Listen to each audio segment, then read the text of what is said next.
The Galactic Sovereignty Council had ruled the stars for 12,000 years. 7 ancient species sat at its head, and they controlled everything. Every civilization that learned to travel between stars had to pay them. This was the law. This was how things worked. No one questioned it. No one refused. The council believed they knew everything about the universe. They had seen empires rise and fall. They had watched young species take their first steps into space and then brought them to heel. It was simple. It was efficient. It was how the galaxy worked. Then they found humanity. A small probe drifted into Valith space on a cold morning by Galactic Standard Time. It was a simple machine, covered in golden plates with strange symbols etched into its surface. The Valith beings, made of living crystal, studied it with curiosity. The probe carried music, images, and a message of peace from a small blue world called Earth. The council received this news with mild interest. Another young species, another civilization to add to their collection. They had done this thousands of times before. Ambassador Torvin was chosen for the task. He was a Drameth, a species that lived for thousands of years and valued patience above all things. His gray skin was weathered from 6 centuries of life, and his 4 eyes had seen countless species bow before the council. This mission would be no different. His ship arrived in Earth's solar system on a spring day. He noted the planet with its blue oceans and green lands. He saw their small space stations orbiting above. He counted their ships. 43 vessels capable of leaving the solar system. He almost felt sorry for them. The humans welcomed him with ceremony and respect. They seemed genuinely excited to meet an alien species. Torvin found this amusing. They had no idea what was coming. The meeting took place in a city called Geneva. The room was filled with human leaders from every nation. They sat in neat rows, watching him with wide eyes. At the center sat a woman named Amara Okonkwo. She was the Secretary General of something called the United Earth Parliament. She was tall with dark skin and gray hair. Her eyes were calm and steady. Torvin began his speech. He explained the glory of the Galactic Sovereignty Council. He described its power, its reach, its 12,000 years of perfect order. He told them about the tribute system. Every spacefaring civilization paid tribute. This was not a request. This was simply how things were. He presented their demands. 40% of Earth's rare minerals would belong to the Council. 30% of all food production would be shipped to Council worlds. And finally, 1 million humans would be taken for study. The Council was curious about this new species and wished to understand them better. The room was silent. Torvin saw fear in some eyes, anger in others. But the woman at the center, Amara, showed nothing. She simply listened. Torvin continued. He explained what would happen if Earth refused. The Council had hundreds of thousands of warships. They had weapons that could crack planets in half. They had destroyed entire civilizations for far smaller offenses than refusing tribute. Resistance was not just foolish, it was impossible. When he finished, Amara spoke for the first time. Her voice was soft but clear. How long do we have to prepare our response? Torvin smiled. He recognized submission when he saw it. The humans were afraid, as they should be. They simply needed time to accept their fate. 1 galactic cycle, he said generously. Approximately 3 of your Earth months. Gather your tribute. We will return to collect it. Mara nodded slowly. We understand. We will have our answer ready.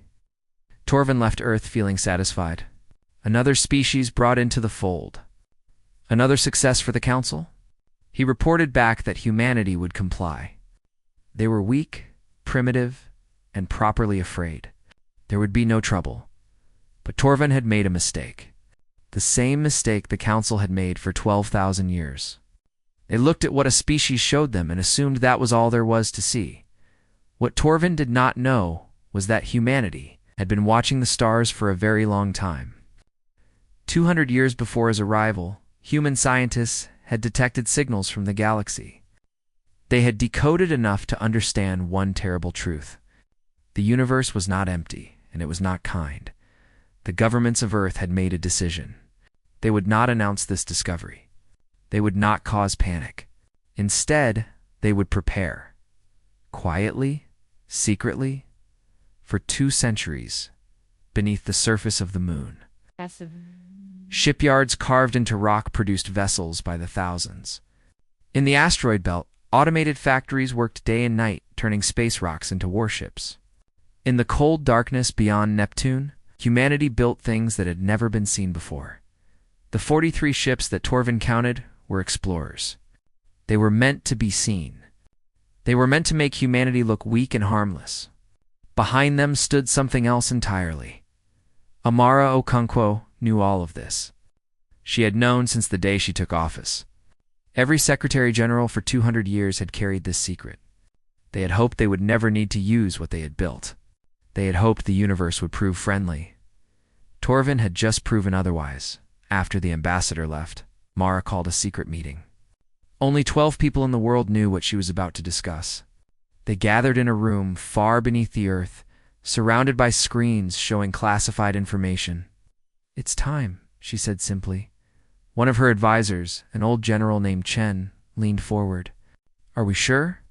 Once we reveal ourselves, there's no going back." Amara looked at the screens. They showed ship counts that would have made Torvin faint. 12 million vessels hidden across the solar system. Weapons that humanity had built but prayed they would never use. "They asked us to give them our people," she said quietly. 1 million human beings handed over for study. That is not tribute. That is slavery. That is a line we will not cross.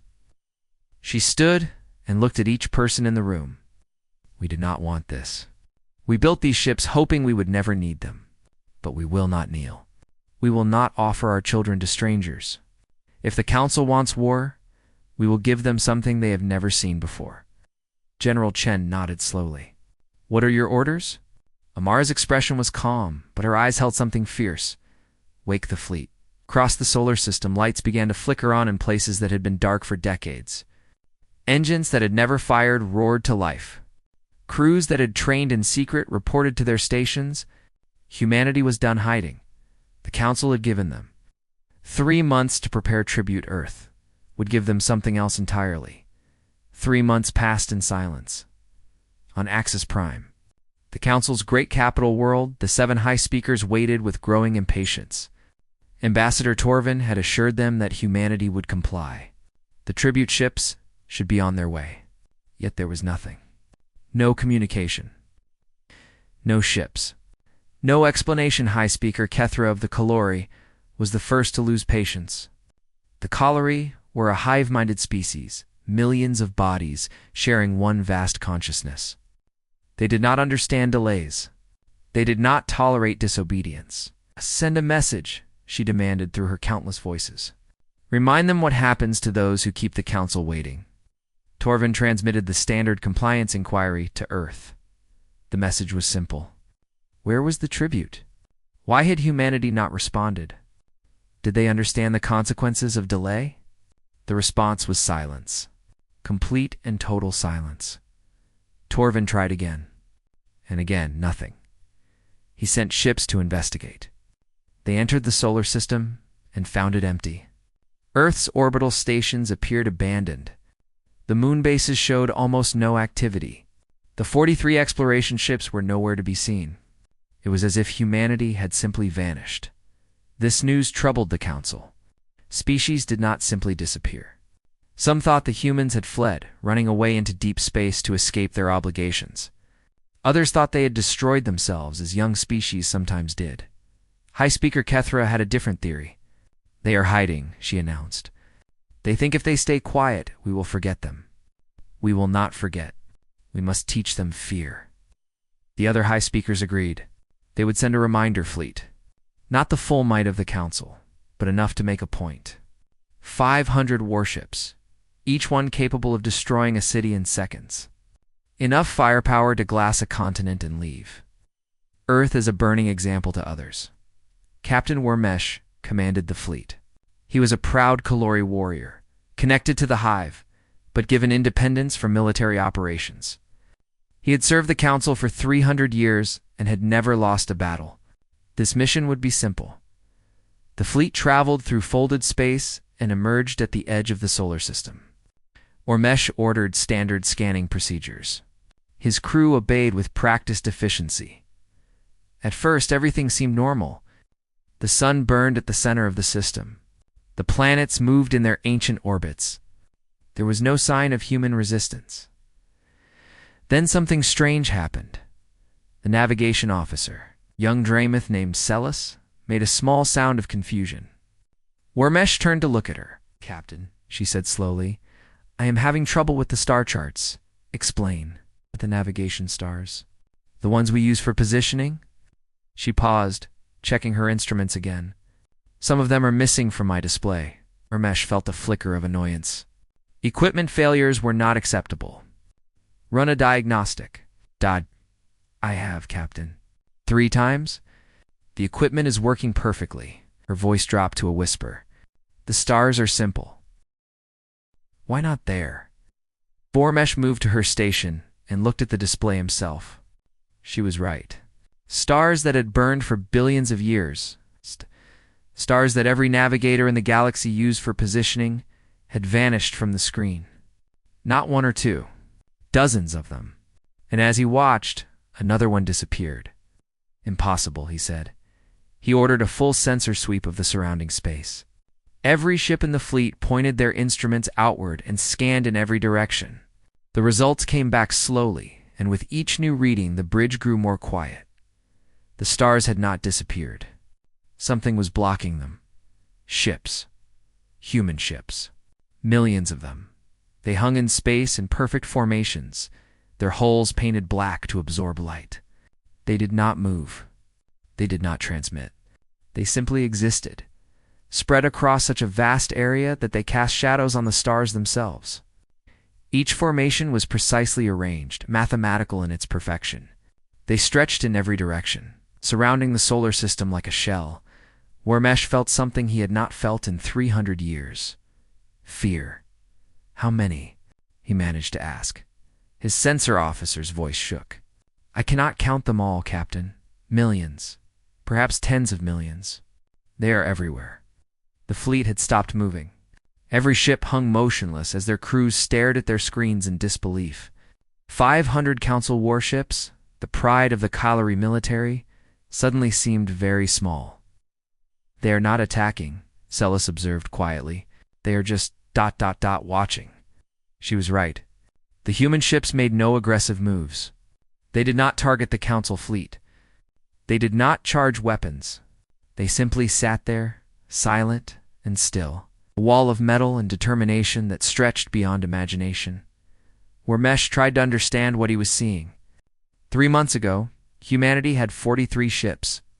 Now they had millions. How was this possible? No species could build this fast. No civilization could mobilize so quickly, unless they had been building for much longer than anyone knew. The realization hit him like a physical blow. The 43 ships had been a masked trick. Humanity had shown the Council exactly what they wanted to see and hidden everything else. For the first time in his long career, Vormesh did not know what to do. His orders were to punish Earth for its silence, but attacking now would be suicide. His 500 ships would be crushed like insects. "Captain," his communications officer said suddenly, "we are receiving a transmission." Every screen on every ship in the fleet flickered and changed. The Council displays disappeared, replaced by a single image. A human woman sat at a desk, her hands folded calmly in front of her. She had dark skin, gray hair, and eyes that showed no fear. Wormesh recognized her from Torvan's reports. Amara Okonkwo, the leader of Earth. "To the Galactic Sovereignty Council," she began. Her voice was quiet but carried clearly through every speaker. "We have received your request for tribute. We have considered it carefully." She paused, and in that pause, Wormesh felt the weight of history shifting. Earth's answer is no. The bridge was absolutely silent. No one moved. No one breathed. Amara continued speaking. She explained that the ships Torvan had seen were explorers, not warriors. She explained that humanity had been building in secret for 200 years, preparing for the day when they would need to defend themselves. She explained that they did not want war, did not want conquest, did not want empire. We want something far simpler, she said. Respect. We will not pay tribute. We will not hand over our people. We will not bow to anyone. But we are willing to be friends, if you will let us. Her expression hardened slightly. Ow. Return to your council. Tell them what you have seen. Tell them that humanity is not a resource to be harvested. We are neighbors, and we would prefer to be good ones. But we will not be subjects. Not today. Not ever. The transmission ended. Warmesh stood motionless for a long moment. Around him, his crew waited for orders. He could feel the fear radiating from them, mixing with his own. He thought about attacking. For just a moment, he considered ordering his ships forward in one final, glorious charge. It was what a Kalari warrior should do. It was what honor demanded. But Warmesh had not survived 300 years by being stupid. He looked at the endless wall of human ships surrounding them and knew the truth. This was not a battle they could win. This was not even a battle. This was a message. But set course for Axis Prime, he said finally. Maximum speed. His officers obeyed without question. The Council fleet turned and fled, leaving the silent human armada behind them. Warmesh did not look back. He did not want to see those ships one moment longer than necessary. But he knew he would see them in his dreams for the rest of his life. The humans had not fired a single shot. They had not made a single threat. They had simply shown themselves and waited. And that somehow was more terrifying than any weapon. The council chamber on Axis Prime had not seen such chaos in 4,000 years. The 7 high speakers sat on their ancient thrones, but there was no dignity in the room. There was only fear and anger and confusion. Captain Warmesh stood before them, delivering his report. His voice was steady, but everyone could see the change in him. He was a warrior who had faced death many times. Now he looked like a man who had seen something beyond his understanding. Millions of ships, he repeated for the 3rd time. Perhaps tens of millions. I could not count them all. They surrounded the entire solar system. High Speaker Kethra refused to believe it. Her countless bodies across the Kalori homeworld buzzed with fury. Impossible, she declared. No species can build a fleet of that size in 3 months. You were deceived. It was an illusion, a trick of light and sensors. With respect, High Speaker Warmesh replied, my sensors do not make mistakes, and illusions do not block starlight. The ancient Dramoth representative, Speaker Morvith, raised one trembling appendage. He was the oldest being in the room, nearly 8,000 years old, and he had seen more than any of them. I have reviewed the sensor logs, he said quietly. Every ship was real. Every formation was precise. And there is something else you should understand? He touched a control, and the chamber's central display came to life. It showed the human fleet in all its terrifying glory. Ships beyond counting, arranged in patterns of mathematical perfection. Look at the designs, Morvith continued. Notice what is missing. The other high speakers studied the images. Sirith of the Valeth, a being of living crystal, was the first to understand. No weapons, Sirith said, his crystalline voice ringing through the chamber. Or, rather, minimal weapons. These ships are not designed for attack. They are designed for defense. Morvith nodded slowly. Exactly. The humans did not build a fleet to conquer us. They built a fleet to survive us. Every ship is a shield, not a sword. They have been preparing for this moment for 200 years, and their only goal was to make sure we could not destroy them. The chamber fell silent as the meaning of this sank in. They were afraid of us, Speaker Torvin said. He had been standing quietly in the corner, still trying to process how badly he had misjudged the humans. All this time, they were afraid we would come to destroy them, and they were right to be afraid.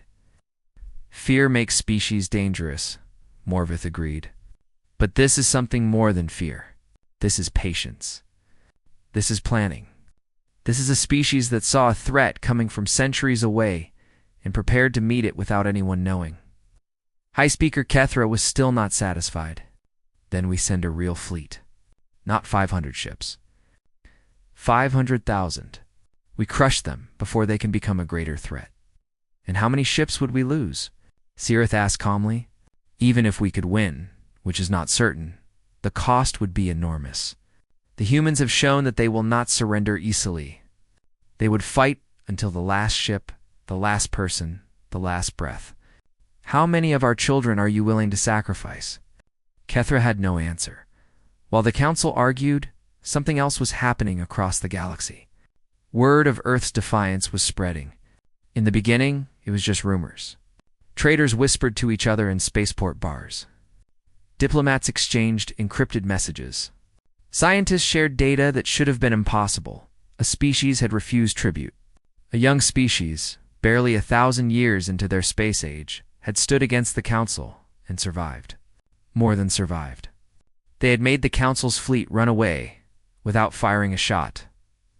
For the tribute species, those who had paid the council for thousands of years, this was like watching the sun rise in the wrong direction. It was impossible. It was unthinkable. And yet it had happened. The Fenari were the first to reach out. They were a species of traders, small and quick, with golden fur and clever hands. They had paid tribute for 6,000 years, longer than humanity had existed as a species. Their message to Earth was simple. How did you do it? Earth's response was even simpler. Together, the Fenari did not understand at first. Then they began to investigate. They learned about human history. They learned about a species that had fought countless wars against itself, that had nearly destroyed itself many times, but had always found a way to survive. They learned about a world where cooperation was not natural, but chosen, where unity had to be built through effort and will. And they learned about the decision that humanity had made. 200 years ago, when they discovered the signals from space, when they realized they were not alone and that the universe might be hostile, they did not panic. They did not give up. They set aside their differences and worked together in secret, building something that no one else could imagine. Together was not just an answer. It was a philosophy. It was a way of being. And it was terrifying to those who had ruled through division for 12,000 years. More species reached out. The Morthani, a race of philosophers who had long resented paying tribute. The Kelvari, fierce warriors who had been conquered and humiliated. The Sarashi, gentle beings who dreamed of a galaxy without fear. Each one received the same message. Each one began to think thoughts that would have been impossible just months before. Back on Axis Prime, the council's debates continued. Days turned into weeks. The high speakers could not agree on what to do. Attack? Negotiate? Ignore humanity and hope they stayed in their corner of the galaxy. Ambassador Torvin suggested a different approach. Let me return to Earth, he said. Let me speak with them again. Perhaps we can find a compromise. There will be no compromise, Kethra snapped. The tribute system is the foundation of our power. If we make an exception for humans, every species will demand the same. They already are, Morvith said quietly. Everyone turned to look at him. I have received reports. 47 species have begun refusing tribute payments. They are citing Earth's example. They are saying that if humans can stand against the Council, so can they. The chamber erupted into chaos again. But on Earth, there was calm. Secretary General Amara Okonkwo sat in her office, reading reports from across the galaxy. She had not expected things to move this quickly. She had not expected other species to find courage so fast. General Chen stood beside her, concern on his weathered face. We may have started something we cannot control, he said. Amara looked up at him. We did not start anything, old friend. The Council built this system of fear and exploitation. We just showed everyone that fear is not the only option. And if it all falls apart, if the galaxy descends into war. Amara was quiet for a moment. Then she stood and walked to her window. Outside, the sun was setting over Geneva, painting the sky in shades of gold and red. Ow. Then we will do what we have always done, she said. We will survive. We will adapt. And we will try to build something better from the ruins. She turned back to Chen. But I do not think it will come to that. The Council is scared because they see their power slipping away. But power built on fear was never stable. It was always going to fall eventually. And what replaces it? Amara smiled, the first genuine smile she had allowed herself in months. Something new. Something we will build together, with anyone willing to try. Not an empire. Not a system of tribute and control. Just neighbors helping each other, learning from each other. Chen shook his head slowly. You make it sound so simple. It is simple, Amara replied. It is just not easy. Nothing worth doing ever is. Outside, the stars were beginning to appear in the darkening sky. Somewhere out there, the Soul Barrier fleet stood watch, silent and patient. Somewhere out there, species who had been afraid for thousands of years were beginning to find their courage. And somewhere out there, the old order was starting to crumble. The humans had sent their message. Now, they waited to see who was listening. 6 months after Earth's defiance, the galaxy was changing in ways that no one had predicted. The tribute system, which had held the Council's power together for 12,000 years, was falling apart. What started as 47 species refusing payment had grown to over 200. Every week brought new reports of civilizations standing up and saying no. The Council tried everything they knew. They sent threats. They sent warships. They made examples of smaller species, burning their worlds and scattering their people. But for every species they punished, 3 more found their courage and joined the refusal. High Speaker Kethra raged in the council chamber. Her hive mind stretched across countless bodies, all of them filled with fury. This is the humans' fault, she screamed through 1,000 mouths. They have infected the galaxy with their madness. We must destroy them, whatever the cost. But Speaker Morvith shook his ancient head. We cannot destroy them. We have discussed this many times. Their fleet is too large, their defense is too strong. And even if we could break through, the cost would leave us weak. Other species would see our weakness and strike. Then what do you suggest? Kethra demanded. We do nothing while our empire crumbles. Perhaps Morvith said slowly. It is time to consider that our empire was built on foundations that could not last forever. The chamber went silent. No one had ever spoken such words in that room before. On a small trading world called Finari Prime, something remarkable was happening. Representatives from 30 different species had gathered in secret. They came from all corners of the galaxy. Some were old civilizations that had paid tribute for millennia. Others were young species who had barely begun their journey to the stars. They had one thing in common. They were all tired of living in fear. The Finari host, a clever trader named Kellish, stood before them. His golden fur was graying with age, but his eyes were bright with hope. For too long we have accepted that the Council's way was the only way, he said. We paid tribute because we thought we had no choice. We bowed because we believed resistance was impossible. But the humans have shown us that we were wrong. A Morthani philosopher named Sen rose to speak. She was tall and thin, with skin like polished wood and eyes that seemed to see through everything. The humans did not defeat the Council with weapons, she observed. They did not fire a single shot. They simply showed that they would not submit, and that one act of defiance changed everything. It made us all ask a question we had forgotten how to ask. Someone called out. Sen smiled softly. What if we stopped being afraid? The meeting continued for 3 days. They argued about many things. They disagreed about details. But on one point, they were united. The old order had to end. Something new had to take its place. They decided to send a delegation to Earth. They wanted to meet the humans face to face. They wanted to understand how this young species had accomplished what older and wiser civilizations had thought impossible. The delegation arrived in the solar system 1 month later. They came in trading ships, not warships. They came with gifts and questions, not demands and threats. The Soul Barrier fleet let them pass. Secretary General Amara Okonkwo welcomed them in Geneva. She was older now, more tired, but her eyes still held that same quiet strength. She looked at the assembled aliens, beings of crystal and fur and wood and stranger things, and she smiled. Welcome to Earth, she said simply. We have been hoping you would come. Kellish spoke for the delegation. We have many questions, Secretary General. The first and most important is this. What do you want? It was the same question everyone asked. Amara had answered it many times, but she understood why they kept asking. In a galaxy ruled by the Council, where every species fought for power and advantage, the idea that someone might want something else was hard to understand. We want to live in peace, she said. We want to explore the stars without fear. We want to meet other species and learn from them.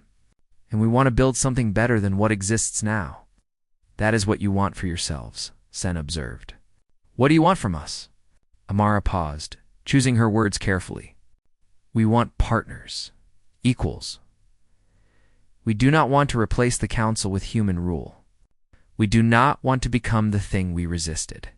We want to create a galaxy where no one has to pay tribute, where no one has to bow, where every species can choose their own path. That sounds like a dream, Kellish said.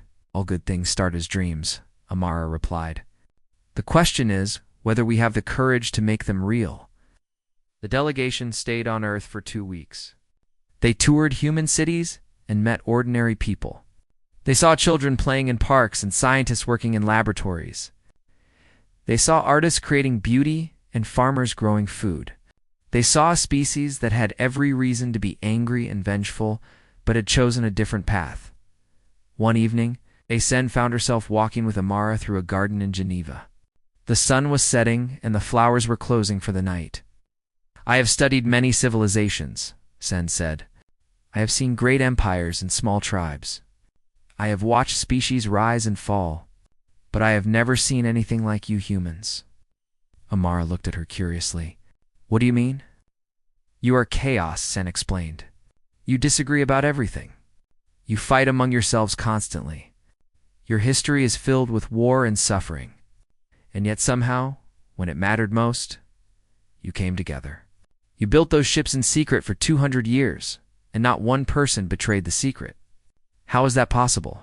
Amara thought for a moment. I think it is because we always knew deep down that we were not alone. We looked at the stars and wondered what was out there. We told stories about aliens, good and bad, friendly and hostile. And when we finally learned the truth, we were not completely surprised. She paused, picking a flower and turning it in her hands. We are afraid of many things, she continued. We fear death and loss and failure, but we are more afraid of losing who we are. The Council wanted us to become subjects, to give up our children for study, to bend our knee to rulers we did not choose.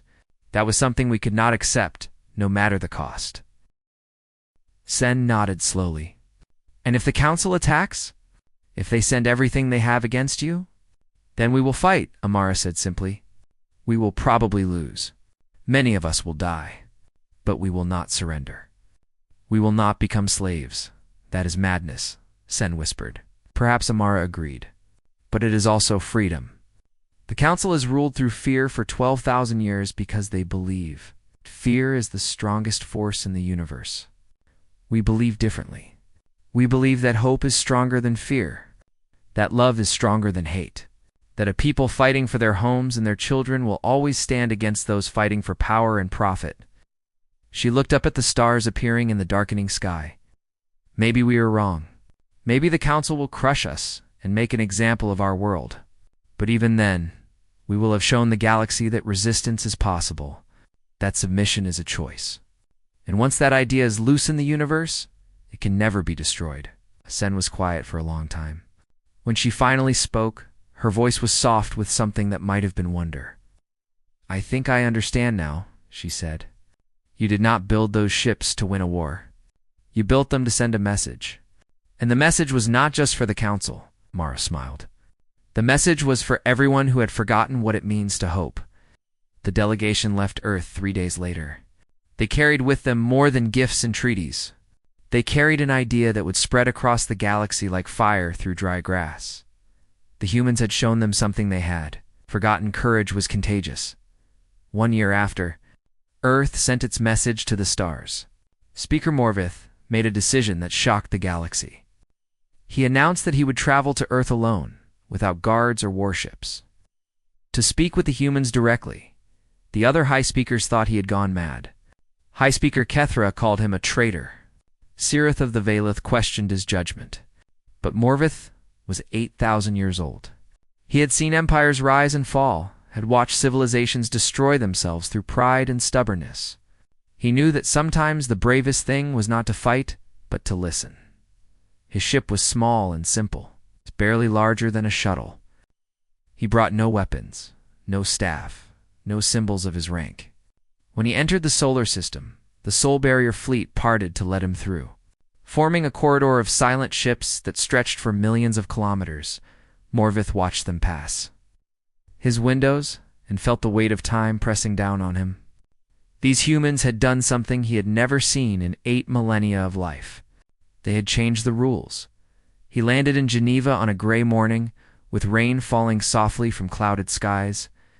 Secretary General Amara Okonkwo was waiting for him. She wore simple clothes, and her gray hair was damp from the rain.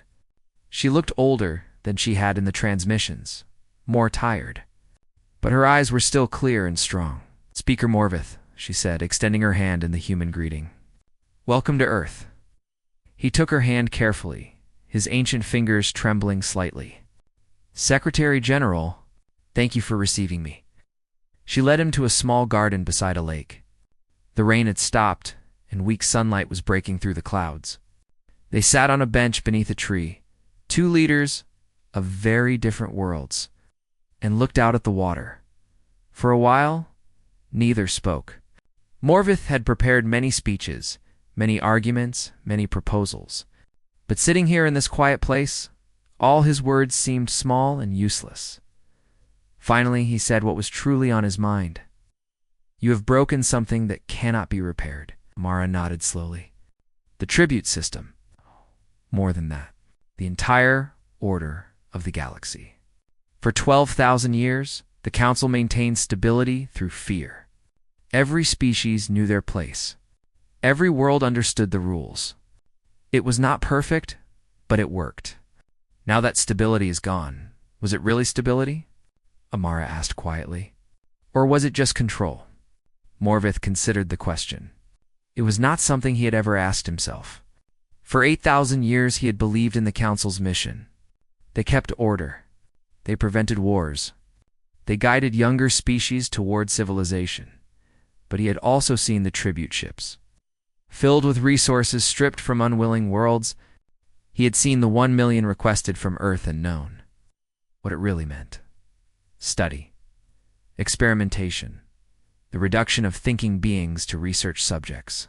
Perhaps, he admitted. It was both. Mara looked at him with something that might have been sympathy. "I do not think the Council was evil, Speaker. I think they did what powerful civilizations always do. They saw themselves as superior and treated others accordingly. That is not wickedness. It is simply the oldest story in the universe. You believe you are different?" "No," she said honestly. "We are capable of the same cruelty, the same arrogance, the same mistakes. Our history proves that many times over. But we are trying to be better. We are trying to build something based on cooperation instead of domination." She turned to face him directly. "That is why we built those ships, Speaker. Not to conquer anyone. Not to become the new Council. Just to make sure that no one could force us to become something we did not want to be. We wanted the freedom to choose our own path, whatever that path might be." Morvith was silent for a long moment. Then he asked the question that had brought him across the galaxy. "What do you want, Secretary General? What does humanity actually want?" "A seat at the table," she said simply. "Not above anyone. Not below. We want to be neighbors, not subjects. We want trade, exploration, shared knowledge. We want to learn from older species like yours and share what we have learned with younger species who come after us. And if the Council refuses..." Amara smiled, that same small, knowing smile she had worn when this all began. "Then we wait. The fleet does not need to move. It does not need to attack. It just needs to exist. And as long as it exists, every species in the galaxy knows that submission is a choice, not an inevitability. That knowledge alone changes everything." Morvith understood then. He understood what the humans had really done. They had not won a war. They had not defeated the Council. They had simply shown that another way was possible, and that single demonstration was more powerful than any weapon. "The Council will not survive this," he said quietly. "Kethra will fight to the end, but she is already losing. Too many species have stopped paying tribute. Too many worlds have begun to hope. What will you do?" Amara asked. Morvith thought about his 8,000 years. He thought about all the things he had seen and done, the decisions he had made, the compromises he had accepted. He thought about the council chamber where he had spent so much of his life and realized that he had grown to hate it without ever admitting it to himself. "I will go back," he said finally, "and I will tell them the truth. The old order is ending. We can fight it and be destroyed, or we can help build something new. I do not know if they will listen, but I have to try." "That is brave," Amara said. Morvith made a sound that might have been laughter. "It is probably foolish. But I am very old, and I find I no longer have the energy for foolishness that does not mean something." 3 months later, the Galactic Sovereignty Council voted to dissolve itself. The vote was close, and High Speaker Kethra screamed her fury through a million bodies. But it was done. 12,000 years of rule came to an end with a simple count of hands. In its place, the Orion Compact was formed. It was not an empire. It was not a hierarchy. It was a simple agreement between equals to work together, trade fairly, resolve disputes without violence. Humanity had a place at the table, one voice among many. Not rulers, not subjects, just neighbors. The Soul Barrier fleet remained in place for another century. It never fired a shot. It never needed to. Its very existence was enough to remind everyone that peace was maintained through mutual respect, not fear. Over time, the fleet became less a military force and more a symbol. Young species visiting Earth would ask to see the legendary ships. Historians wrote books about them. Artists created sculptures and paintings trying to capture their silent majesty. And across the galaxy, when children asked their parents why the universe was different now, why species worked together instead of fighting, why no one paid tribute anymore, the answer was always the same. Once upon a time, a young species was told to kneel. They refused. They built a wall of ships so vast it blocked the stars. And then they waited, patient and peaceful, until the old way of doing things simply faded away.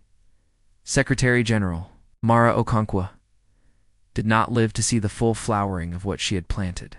She died peacefully in Geneva, surrounded by family and friends, 20 years after the council dissolved. Her last words, according to those present, were simple. "We did it," she whispered. "We changed the universe." Her statue stands in the garden where she once walked with Speaker Morvith. Every year, representatives from across the galaxy come to lay flowers at its feet. They come from species that were ancient when humanity was still living in caves, and from species that only recently discovered fire. They come to remember a woman who taught them all that courage was stronger than fear. And somewhere in the endless dark, the Soul Barrier fleet still stands. Silent, watchful, patient, a reminder that walls do not always divide. Sometimes they protect. Sometimes they give others the chance to find their courage. And sometimes a single act of defiance can echo through the stars forever.